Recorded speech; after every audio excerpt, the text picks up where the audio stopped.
नमस्कार। कनाडा भले ही ये आरोप लगाता हो कि आतंकवादी हरदीप सिंह निज्जर की जो हत्या है वो भारत ने करवाई है, लेकिन अब इस मामले में एक नया एंगल आ गया है। अब ये पता चल रहा है, कहीं से पता चला है कि दरअसल निज्जर की हत्या में आईएसआई शामिल थी। आईएसआई के दो एजेंट जो कि कनाडा में हैं, एक राहत राव और एक तारिक कियानी, इन दोनों ने मिलकर निज्जर की हत्या की, क्योंकि मामला ड्रग्स के धंधे से जुड़ा हुआ था। क्योंकि ये सभी ड्रग्स के कारोबार में शामिल थे, चाहे निज्जर हो चाहे ये लोग हों। तो उस पर कब्जा करने के लिए, ताकि इनके कंट्रोल में आ जाए, यानी आईएसआई के कंट्रोल में आ जाए ये ड्रग्स का कारोबार, इसलिए निज्जर को रास्ते से हटाया गया। अब कनाडा पुलिस ने इस संबंध में जांच शुरू कर दी है। इस पूरे मामले पर बातचीत करने के लिए मेरे साथ मौजूद है फॉर्मर रॉ ऑफिसर एनके सूद साहब। सूद साहब, आपका स्वागत है। नमस्कार पांडे जी, बहुत बहुत शुक्रिया आपका। सूद साहब, जो मैंने आपको इंट्रो में बात कही है कि दरअसल इस हत्याकांड के पीछे ये एंगल तो किसी ने सोचा ही नहीं था, और ये अब जांच भी शुरू हो चुकी है।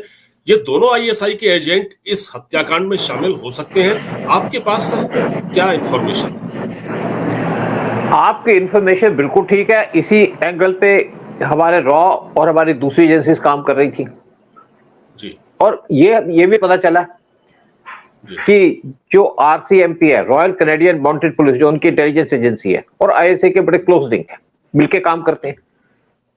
इंडिया के जो इनके हाई कमीशन थी कनाडा की, वहां पे 30 से ज्यादा इनके एजेंट थे जो पोस्टेड थे।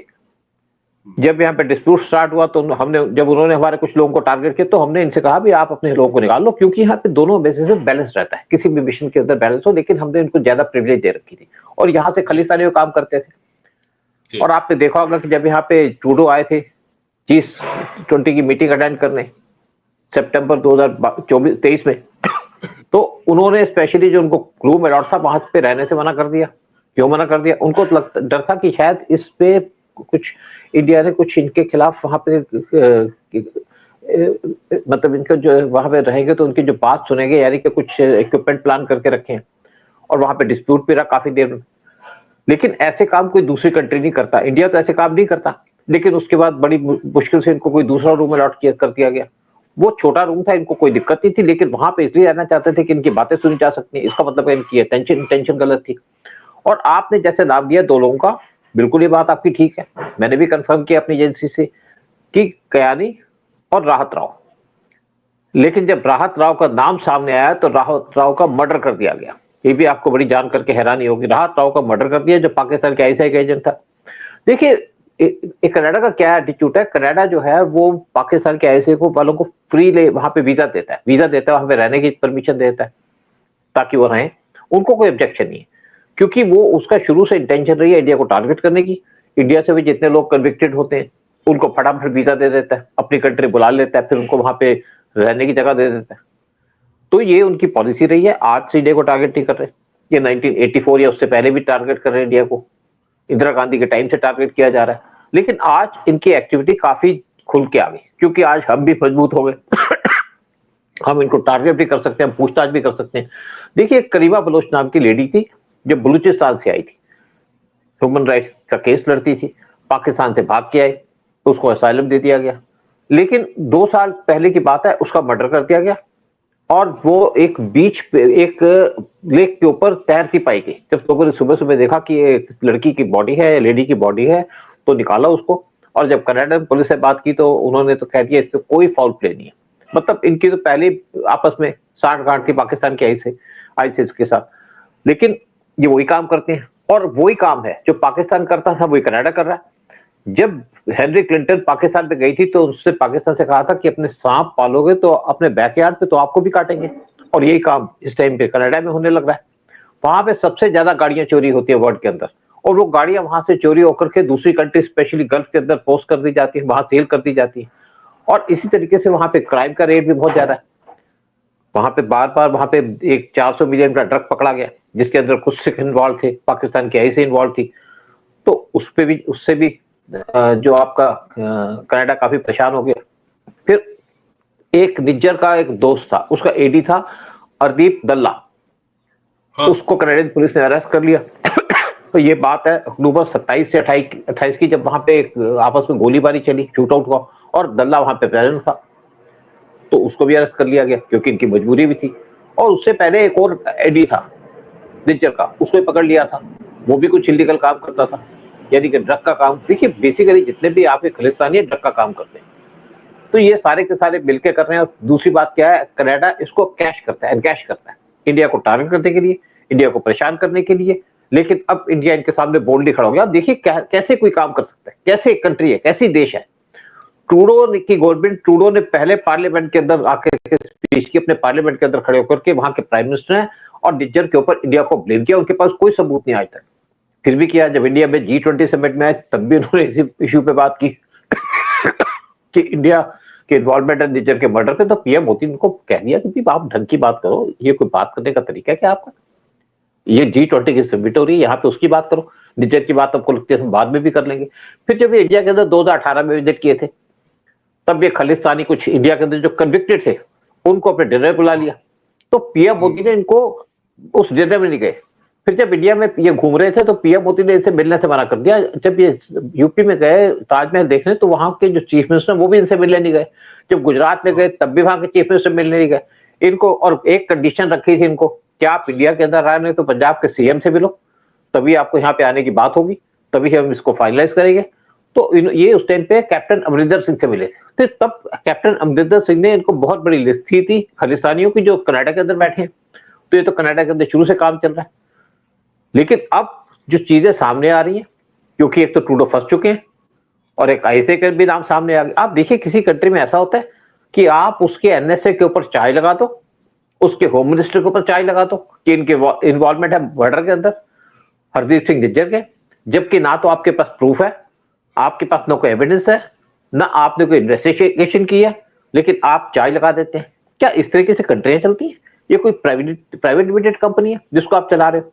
लेकिन दूसरी बात है कि इस टाइम पे ट्रूडो परेशान भी बहुत ज्यादा है, क्योंकि इनको पूरी सपोर्ट मिल रही थी कमला हैरिस से या जो बाइडेन की गवर्नमेंट से, और साथ में पीछे ओबामा बैठे थे जो पूरी गवर्नमेंट को चला रहे थे जो बाइडेन के टाइम में। सत्यानाश तो उन्होंने सारा किया और साथ में 5i के नाम दे दिया कि 5i इसके अंदर इन्वॉल्व थी। 5i के अंदर आते हैं कनाडा, आपका यूएस, साथ में यूके, ऑस्ट्रेलिया और साथ में आता है आपके न्यूजीलैंड, उनका नाम ले दिया। लेकिन अब जब वहां पे गवर्नमेंट चेंज हो गई यूएस के अंदर, ट्रंप आ गए, तो इनकी हवा निकली हुई है। हवा इसलिए भी निकली है कि एक तो कनाडा के ऊपर बहुत ज्यादा प्रेशर आ रहा है। यूएस ने अपने वहां पे जो लोग इलीगल लोग बैठे थे उसको निकालना शुरू कर दिया। पहले ट्रंप ने अनाउंस कर दिया कि कोई लीगल को हम रहने नहीं देंगे यहाँ पे। तो अब इनको डर है कि वहां से और लोग आ जाएंगे, और ट्रंप ने भी इनको वार्निंग दे दी है। जब 2020 की G7 की मीटिंग हुई थी, तो ट्रंप ने उस टाइम पे इनको गालियां दी थी, एक तरीके से लिटरली गालियां दी थी कनाडा के प्राइम मिनिस्टर को, जस्टिन ट्रूडो को। और वहां पे कोई जो एग्रीमेंट था, यानी कि जो स्टेटमेंट इशू हो रही थी, वो भी इशू नहीं हुई। तो ट्रंप इनको हेट करते हैं।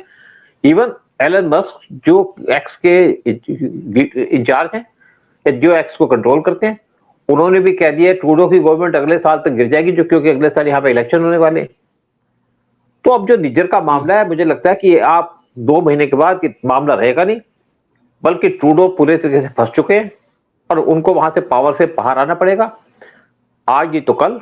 और वैसे भी उनके अपोजिशन के लीडरों ने शोर मचाना शुरू कर दिया इनके खिलाफ, इनकी पार्टी के लीडरों ने इनके खिलाफ शोर मचाना शुरू कर दिया। और हम जब जगदीप सिंह की बात करते हैं जो इनको सपोर्ट करते हैं, जगदीप सिंह के निज्जर से लिंक थे, दोनों के लिंक थे। और जगदीप सिंह जो एनडीपी के लीडर हैं, खालिस्तानियों को लीड करते हैं, उनको निज्जर पैसे देते थे, फंडिंग करते थे। और जब पावर में आए जगमीत सिंह, तो उन्होंने निज्जर को सपोर्ट करना शुरू कर दिया। और साथ में जो पैसा इकट्ठा था गुरुद्वारा से, वो देना शुरू कर दिया ट्रूडो को, और इसलिए ट्रूडो इनको भी सपोर्ट करते हैं, खालिस्तानियों को। लेकिन आप अगर बात करते हैं, आज की बात नहीं कीजिए, आप 1985 की बात कीजिए, जब यहाँ पे बम ब्लास्ट हुआ था, जब आपका प्लेन एक हाईजैक करके उस प्लेन के अंदर बम रख दिया गया था। हाँ। जून 1985 की बात है, 161 लोग मर गए थे।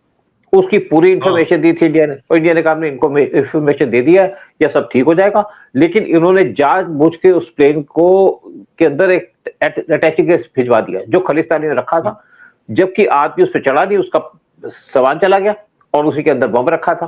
तो जो सारा का सारा शुरू से काम चल रहा है, आज से नहीं, 1984 1985 से सारा का सारा उसके अंदर इन्वॉल्वमेंट है कनाडा की गवर्नमेंट के। उस टाइम पे ट्रूडो के फादर थे पावर में, वहां पे प्राइम मिनिस्टर थे। देखिए यूएस और कनाडा को बहुत सब परेशानी थी इंडिया से, क्योंकि कनाडा की अपनी तो कोई आइडेंटिटी है नहीं, क्योंकि इंदिरा गांधी ने जो 71 के अंदर वार लड़ा था जिससे पाकिस्तान को हराया था, उसमें हमने पाकिस्तान को नहीं हराया, हमने यूएस की सीआईए को हराया था। और उस टाइम पे वहां पे डेमोक्रेट बैठे थे पावर के अंदर, तो तब से वो इंडिया से हेट करते हैं या इंदिरा गांधी से हेट करते हैं। और इमरजेंसी जब इंदिरा गांधी लगाई तो इसलिए लगाई कि इन्होंने इंडिया के अंदर फंड करके डेमोन्स्ट्रेशन करानी शुरू कर दी थी। तो आज भी वही सिचुएशन चल रही है, मोदी को हराना चाहते हैं, गिराना चाहते हैं, और वो गिराना चाहते थे जो बाइडेन की गवर्नमेंट। लेकिन अब जब गवर्नमेंट चेंज हो गई तो मुझे लगता है सब चीजें नॉर्मल हो जाएगी और सब ठीक हो जाएगा। सूद साहब, एक बात लोग पूछ रहे हैं वो ये कि अब जब अमेरिका में ट्रंप आ गए हैं और वो 10 तारीख को अब शपथ भी ले लेंगे और उसके बाद वो पूरी तरह एक्टिव हो जाएंगे, तो ट्रंप के आने के बाद जो ये खालिस्तानी तत्व हैं जो कनाडा में है या अमेरिका में खासकर पन्नू भी घूमता रहता है, तो डोनाल्ड ट्रंप के आने के बाद इस पर क्या असर पड़ेगा? क्या जैसे खालिस्तानी अभी बिल्कुल एक तरह से फ्रंट फुट पर खेल रहे थे, अभी तक कुछ भी बोल रहे थे, कुछ भी बक रहे थे, हम प्लेन उड़ा देंगे, हम भारत का एयर इंडिया का विमान उड़ा देंगे, हम ये करवा देंगे, हम वो, तो अब क्या इस पर कोई लगाम कसेगी? बिल्कुल कसेगी। असर पड़ेगा जी, बिल्कुल असर पड़ेगा, क्योंकि डोनाल्ड ट्रंप जो कहते हैं वो करते हैं। वैसे भी उनका मैं हिंदुओं की रक्षा करूंगा, हिंदुओं को सपोर्ट करूंगा, चाहे बांग्लादेश हो, चाहे अमेरिका हो, चाहे कहीं और कर्नाटक में क्या हो रहा है, खालिस्तानी बंदरों पे अटैक कर रहे हैं। तो ट्रंप जो कहते हैं वो करते हैं और करेंगे भी। और वैसे भी इनको कोई प्यार तो है नहीं खालिस्तानियों से। और देखिए दूसरी तरफ अगर हमास की बात करें, वहां भी इनकी स्टेटमेंट आ गई है, उनके फॉरेन सेक्रेटरी स्टेटमेंट दे दिए कि हमास को छोड़ेंगे नहीं, क्योंकि वो टेररिस्ट है। फिर किसने कहा जी आप यहाँ पे इतने लोग मर गए, कहते हैं इसके सब जिम्मेवार हमास के लोग। तो अब जो ये वर्ल्ड के अंदर टेररिज्म चल रहा है ये खत्म हो जाएगा, चाहे खालिस्तानी हो चाहे कोई भी हो। और आप सोचिए कि आखिरी सांस ले रहे हैं, चाहे खालिस्तानी हो चाहे बाकी मिलिटेंट ग्रुप हो जो इंडिया को डिस्टर्ब करना चाह रहे थे। और ट्रूडो के भी आने वाले, जैसे एलन मस्क ने कहा कि जो अगला इलेक्शन होगा उसमें ट्रूडो निकल जाएंगे, पावर से हट जाएंगे। तो ये बातें जो है लोगों के जो दिमाग में सारे डाउट है, मुझे लगता है सारे डाउट क्लियर हो जाएंगे और इनका सत्यानाश होने वाला है। चाहे खालिस्तानी हो, चाहे एंटी इंडिया एलिमेंट्स हो, चाहे ट्रूडो हो, चाहे कोई और हो, चाहे पन्नू हो, चाहे कुछ हो, ये इनके दिन थोड़े से बचे हैं। आखिरी सांस चल रही है, उसमें जितना बोलना बोल लें। जनवरी 20 को शायद यहाँ पे शपथ लेंगे डोनाल्ड ट्रंप, तो उन्होंने पहले ही अपने डायरेक्टिव देने शुरू कर दिए सबको। सीआईए का चीफ अपॉइंट कर दिए, एनएसए अपॉइंट कर दिए, फॉरेन सेक्रेटरी अपॉइंट कर दिया, साथ में डिफेंस सेक्रेटरी को अपॉइंट कर दिया। और सारे के सारे जो लोग हैं वो इंडिया से प्यार करते हैं, इंडिया के साथ खड़े हैं। एलन मस्क को भी बड़ी इंपॉर्टेंट पोजीशन दी जा रही है। साथ में जो रामास्वामी है, ये इंडियन ओरिजिन के थे, जो प्रेसिडेंट के इलेक्शन के लिए कंटेस्ट भी कर रहे थे या वाइस प्रेसिडेंट के इलेक्शन के लिए, उनको भी बड़ी इंपॉर्टेंट पोजीशन दी जा रही है इनके कैबिनेट के अंदर। तो ये जो इंडिया की मुश्किलें थी कम होंगी, कम क्या खत्म हो जाएंगी, मैं तब ये सोचता हूँ। जी सर। और ये सर, ये तो जो अभी डोनाल्ड ट्रंप ने एक आदेश दे दिया है कतर को, क्योंकि कतर में हमास का अपना हेडक्वार्टर है, तो उन्होंने कहा है कि हमास के जो अड्डे हैं वो खत्म किए जाएं। आने के बाद ही उन्होंने कह दिया वो। अब मुझे लग रहा है कि उस दिशा में भी कुछ प्रोग्रेस होगी, क्योंकि ट्रंप जब पिछली बार थे तो उन्होंने अब्राहम अकॉर्ड कराया था और वो नहीं चाहते। जी सर। फिर ट्रंप ने तो बहुत से काम कराए थे, अब्राहम अकॉर्ड कराया था जिसके अंदर सऊदी और पहले तो यूएई और इजराइल की डिप्लोमेटिक रिलेशंस एस्टेब्लिश किए थे, बहरीन के साथ भी रिलेशन एस्टेब्लिश करते थे, फिर सऊदी के साथ रिलेशन एस्टेब्लिश करने की बात थी। लेकिन जब वहां पे गड़बड़ होनी शुरू हो गई, यानी हमास ने इजराइल पे अटैक कर दिया, तो सारे के सारे प्रोजेक्ट खत्म हो गए। फिर उन्होंने एक लिंक बना के रखा था, ट्रेड का लिंक, इंडिया से यूएई, यूएई से सऊदी, सऊदी से इजराइल, इजराइल से हंगरी, हंगरी से यूरोप। ये लिंक बन रहा था ताकि इंडिया से ट्रेड बढ़ सके। और उनका पर्पस था चाइना को काउंटर करना, कि जो चाइना के बढ़ता हुआ इम्पैक्ट था गल्फ के अंदर वो खत्म किया जा सके। और उनकी पॉलिसी भी एंटी चाइना तो है ही, इंडिया को प्यार करते हैं, चाइना को हेट करते हैं। अगर आप चाइना को हेट करोगे तो इंडिया से आपको रिलेशन तो बनेगी, और इसी पे काम हो रहा है। बिल्कुल ठीक कहा सर। तो हम उम्मीद करते हैं कि ट्रंप के आने के बाद न सिर्फ मिडिल ईस्ट में शांति होगी, यूक्रेन रशिया वार भी थमेगा, और साथ ही साथ जो मेन प्रॉब्लम हमारे साथ जो है, जो सीधे परेशान कर रही है, खालिस्तानियों की जो समस्या है, चाहे वो कनाडा में हो या अमेरिका में, उस पर भी लगाम लगेगी। सूद साहब, बहुत बहुत धन्यवाद हमसे बातचीत करने के लिए। नमस्कार। नमस्कार, शुक्रिया।